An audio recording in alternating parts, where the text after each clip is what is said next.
Fala moçada, como estão? Pessoal, mais um processo industrial na aula de hoje. O processo da aula que nós vamos trabalhar hoje é o processo siderúrgico. Vou tentar ser o mais breve possível, vai ficar material complementar para vocês. E aí, a partir dessa aula, a gente pode encerrar a nossa lista de exercício, né? Vocês já vão ter condição de fazer o finalzinho da lista. Gente, deixa eu abrir aqui a nossa aula. É o seguinte, eu vou deixar disponibilizado aí para vocês dois links do YouTube contendo documentário ou alguma matéria sobre essas indústrias siderúrgicas.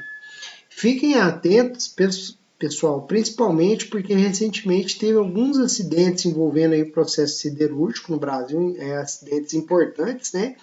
E pode ser um tema aí de alguma avaliação, algum processo seletivo que vocês vão fazer, ok? Só para ressaltar essa importância.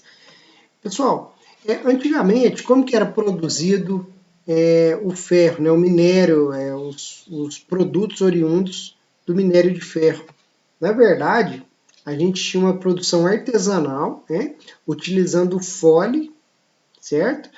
E esse fole, ele alimentava aqui a chama e depois a gente, como não tinha produção do ferro líquido, né, tinha uma produção de ferro misturado com as impurezas, com as escórias, depois ele era forjado, né, para retirar a parte da escória e manter então a parte mais metálica aqui, ok? Então seria mais ou menos dessa forma, com um forno mais rudimentar, sistema bem rudimentar, né? Com o passar dos anos ele foi se aperfeiçoando para ter a formação, então a produção do ferro. Lembrando, né, gente, que aqui não é diferente dos outros processos em que o ferro está presente na natureza de forma oxidada. Para produzir ele na forma metálica, o que pode ser feito é a redução térmica dele. E nesse processo aqui, já nesse processo rudimentar, a gente tem um exemplo de uma redução térmica, né? Através do uso de forno, sem ser aquelas reduções eletroquímicas que a gente viu nos outros processos industriais. Então, o agente redutor, o aquecimento, essa combinação fornece, então, condições suficientes para ocorrer a redução térmica do minério de ferro. Ok? Esse minério de ferro eu coloquei que tem mais outros exemplos, mas os principais que eu trouxe para vocês é a hematita, através de óxido, né, trióxido de ferro 3, ela tem mais ou menos 70% em média de ferro, de teor de ferro, esse minério, certo? O minério magnetita, que na verdade quando vocês encontram dessa forma, a gente pode escrever que ele é o óxido, né, o monóxido combinado, ou seja, né, o dióxido de ferro 2, né, combinado com o trióxido de ferro. A gente pode escrever dessa forma. Peço desculpas aí, gente, vizinho aqui tem uns galos que está cantando aí durante a nossa aula, mas eu acho que vai atrapalhar pouco aqui no decorrer, né? Pessoal, e aí, através desses teores de ferro, a gente pode considerar e classificar esses minérios como sendo rico, médio e pobre, né? Médio de 50% a 60%, abaixo de 50% pobre, acima de 60% minério rico em ferro, em teor de ferro, né? E aí, é lógico que pode-se obter um minério com condições inferiores, enriquecer ele, né? Acrescentar um minério mais rico e fazer o balanceamento aí do teor de ferro nesses minérios, certo? Então, a primeira matéria-prima para produzir ferro, é lógico que é esse minério. Esse minério, gente, ele entra no processo preparado de duas formas, ou através de sinter ou através de pelotas, né? Esse sinter, eu coloquei, descrevi aqui para vocês através do texto que vai estar disponibilizado, e é texto de referência dessa aula também, que é um arquivo que resume muito bem esse processo siderúrgico, que é o seguinte, gente, no sinter, o minério de ferro ele é finamente dividido e aglomerado junto com pó de coque, tá? O coque na forma pulverizada, e isso daí é aquecido, formando esses grânulos, que é um agregado entre minério de ferro pulverizado e coque pulverizado, certo? E essa carga, então, é que alimenta o forno para ter a redução térmica. A pelotização é um processo onde são formadas bolas ou pelotas, tá? É uma mistura com 10% de água e algum aglomerante de natureza inorgânica para adicionar esse minério, né? Então, o que é feito aqui? A gente tem uma preparação dessa matéria-prima antes de entrar no alto forno. Não é simplesmente jogar o minério de ferro lá. Ele tem que estar com a granulometria ideal, né? E aí cada processo vai fazer o estudo das condições ideais de operação do alto forno, ok? Primeira matéria-prima é o minério de ferro. A segunda matéria-prima, a gente precisa de um agente redutor e precisa também de temperatura. O coque vai fornecer as duas, né? Então, num processo siderúrgico, geralmente tem uma parte do processo que é a coqueira, onde faz a destilação do carvão, obtém o coque, que é o resíduo sólido dessa destilação do carvão, e os outros resíduos da destilação, os gases, né, o benzeno, o alcatrão e outras impurezas que podem ser reutilizadas, podem ser utilizadas em outros processos, né? Então o coque ele tem duas funções, né? Fornecer energia e fornecer o agente redutor. E aí a gente vai ver justamente essas questões, né? Uma outra questão também é para carburar o ferro gusa. O que significa isso? Além de fornecer o agente redutor, fornecer o calor necessário, ele também tem como função entrar na composição do aço, né? Lembrando que o aço é uma composição entre ferro e carbono, uma composição controlada. O ferro gusa tem um teor de carbono muito grande, a gente já vai ver o que significa isso, certo? E o terceiro ingrediente aqui também muito importante é o fundente. O fundente, aqui eu posso ressaltar duas funções dele, o próprio nome já diz, fundente para reduzir a temperatura de fusão, e a segunda função é agregar as impurezas do processo, ou seja, formador de escória, né? Então ele forma a escória do processo.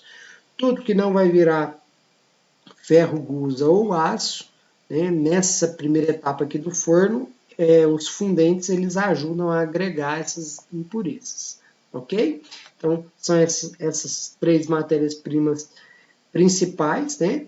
E aqui está um resumo do processo, um diagrama também retirado desse texto que eu falei para vocês. Ó, o minério de ferro tem a deposição, tratamento, depois que ele vai vir para o alto forno, que é considerado o coração do processo. Olha aqui a coqueira, onde a gente tem a destilação do carvão. E aqui, depois do alto forno, depois que tem a redução do minério de ferro, ele sai como ferro gusa, tá? Aqui também tem a retirada da escória, essa parte de baixo do alto forno é um cadinho por onde é possível remover essa escória. E o ferro gusa é então encaminhado aqui a um conversor, onde um jato de oxigênio vai finalmente transformar esse produto em aço. Essa parte aqui do processo então é a coqueira, essa parte aqui o coração, o alto forno, e essa parte aqui a aciaria, onde o ferro gusa se transforma em aço. Ok? Então essa imagem, esse diagrama resume muito bem esse processo. É lógico que tem mais um monte de operação unitária, que não é o propósito aqui da nossa disciplina. A nossa disciplina, o propósito é entender a lógica, a parte principal do processo, algumas reações. Então, é em cima disso, ok? E aí, gente, lá no alto forno, então, a gente tem a mistura das matérias-primas, o minério de ferro, o carvão na forma de coque, né, a parte sólida dele, depois de ter passado pela destilação, a substância fundida, geralmente o calcário, né? E aqui a gente vai tendo essas reações. Primeiro, se a gente fosse pensar aqui no começo da operação do forno, o que a gente tem como principal parte aqui desse início dessa operação é a queima do coque. Então vocês observem que a queima do coque ocorrendo aqui embaixo, ó, o coque sendo queimado, é que vai alimentar esse forno com uma dada temperatura, e a temperatura vai diminuindo à medida que afasta da fonte de queima, que é o coque, né? Depois disso, a gente tem a adição do fundente e do minério. É lógico que o minério naquela forma de sinter, né, ou de pelotas, e aqui então ocorrendo a redução do ferro, o ferro líquido saindo no fundo do forno, e a escória, que são as impurezas que vão estar agregadas aqui ao óxido de cálcio, né? E óxido de magnésio também. Essas impurezas vão sair aqui através desse cadinho que vai fazer essa retirada. Então, aqui a gente tem uma demonstração dessas reações. A parte importante aqui da queima do coque forneceu o monóxido, que é o agente redutor propriamente dito para o ferro. Aqui a gente tem a formação da escória, né? E aqui a redução do ferro. O ferro sendo reduzido até o ferro no estado de oxidação zero, né? Que é o princípio desse processo. E aqui eu chamo a atenção para a calcinação dos fundentes, esses óxidos que vão formar, então, a escória, são os formadores de escória, né? E aí, junto com essa escória, vai ter a ganga que estava presente no minério. O minério tem a parte rica no metal e o restante a gente chama de ganga. Cinzas também da queima aqui do coque. Tudo isso vai poder sair juntamente com essa mistura de óxidos, ok?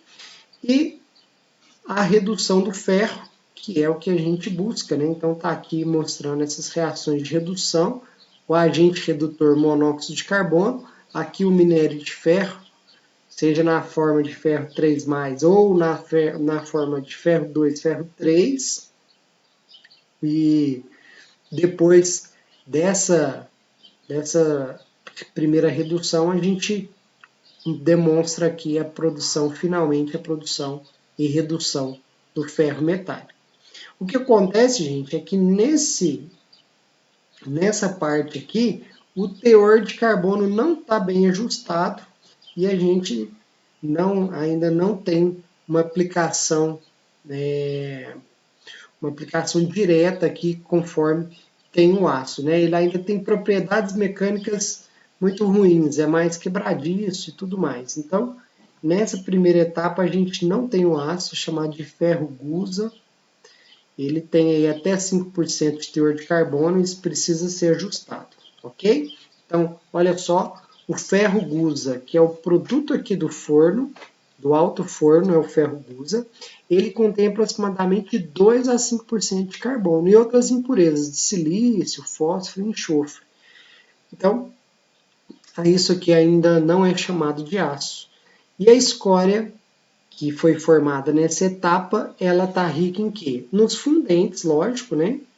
Nos óxidos dos fundentes que foram calcinados no alto forno, e com as impurezas presentes ou no metal, ou no minério, desculpem, ou na queima do coque, né? É comum a gente ter ali no carvão uma quantidade considerada de enxofre, é comum ter no minério quantidades expressivas de silício, alumínio, né? Então essa é a composição. E o interessante é que essa escória ela pode ser utilizada em outros processos.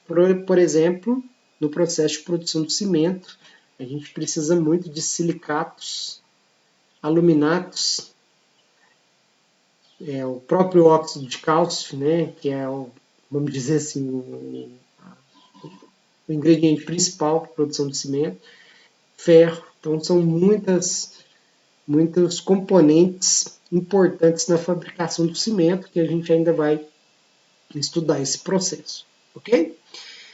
Certo. Ferro gusa, então, para ele transformar em aço, a gente precisa converter para o ferro gusa em aço, a gente precisa ajustar a composição dessas impurezas aqui, né? E essa composição, ela é muito... essa ajuste de composição é feita, na maior parte das vezes, através de um conversor do tipo LD, que é esse conversor onde uma lança de oxigênio ela é injetada nesse ferro gusa sobre aquecimento, tá aqui ó, conversor LD, e o oxigênio oxida essas impurezas, e aí essas impurezas ou vão sair na forma de escória ou vão sair na forma de gases, né?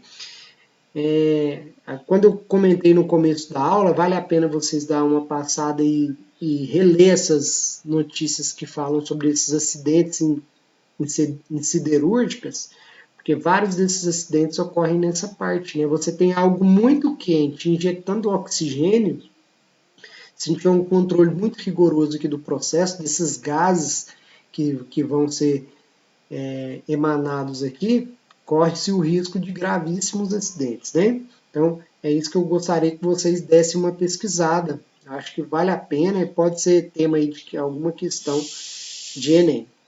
Certo? Pessoal, o conversor de oxigênio, como que funciona, né? Essa lança sopra o oxigênio lá no ferro gusa e a partir desse momento que ocorre isso, né, a gente tem o carbono sendo convertido a monóxido, ou dióxido também, silício a dióxido de silício, o manganês a óxido de manganês e o fósforo aqui a pentóxido de fósforo. Também pode ocorrer a oxidação do próprio ferro, né, que é indesejado isso aqui. A gente quer que o ferro permaneça na forma reduzida. Mas, feito isso, a gente tem parte desses componentes sendo liberados na forma de gases. Então, entra oxigênio, sai outros tipos de gases, né? Por exemplo, aqui o monóxido de carbono, dióxido de carbono, parte aqui de algum desses gases de fósforo, e a outra parte, principalmente, vai sair na forma de escórias. Então, aqui tem uma segunda escória, né? Na hora que mostra aqui virando, essa parte aqui que vira, o que ocorre com esse cadinho? Ele está aqui alimentando o conversor. Esse conversor ele também tem um mecanismo que permite que ele gire, né? A partir do momento que sopra o oxigênio, ajusta a composição, a gente tem então a produção, finalmente, do aço, né? Com teor já bem reduzido de carbono. Em torno aqui, lá a gente de 2 a 5, aqui vai ter em média de 0,2% de carbono, e aí sim com uma aplicação uma aplicação como material estrutural muito maior. E esse ácido depois ele pode ainda passar por segundas ou terceiras conversões e ajustes de composição, tá? Não impede que pare aqui. Mas principalmente, para a gente entender o processo, depois da fabricação aqui do aço, a gente já vai ter ele em moldes, ou já vai para fazer a laminação, ok? Da forma final, o produto, a partir aqui desse conversor. Então, a partir do momento que sopra aqui através da lança de oxigênio, a gente tem a saída do aço e o que resta aqui é essa escória rica nessas impurezas que foram ajustadas, ok? Então, o processo é esse, tá aqui os links desses materiais que eu tirei essas fotos, esses esquemas, né, essas gravuras aqui, são bem interessantes, bem didáticas para entender esse processo. Então, resumindo, pessoal, preparei aqui um resumão aqui para a gente entender a indústria siderúrgica. A gente tem que lembrar de 3 matérias-primas, minério de ferro, carvão e o calcário. Né? Aqui eu queria ter escrito calcário, né? Que é o minério rico em carbonato de cálcio, que atua como um fundente e formador da escória, certo? O coque, que é a parte rica em carbono, ele gera o agente redutor, que é quem? O monóxido de carbono. O minério de ferro, o ferro na forma oxidada, principalmente na forma de ferro 3+, ele é preparado dessas duas maneiras, né? Sinterização ou pelotização. Esses 3 componentes se encontram, né, lá no alto forno. No alto forno a gente tem a saída da ganga, que está aqui junto com o minério de ferro, que são as impurezas.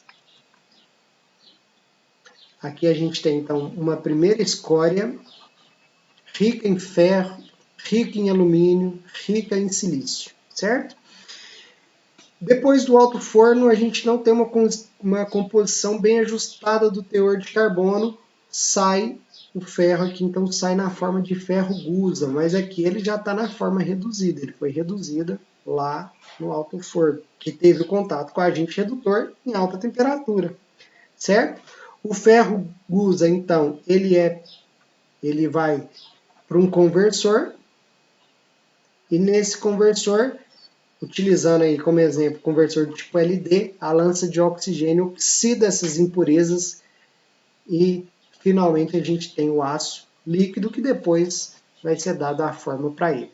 Pessoal, é isso o processo siderúrgico, bem resumido, mas acho que a ideia principal, vocês têm condições totais de entenderem e fazer essas questões que foram propostas na lista de exercícios.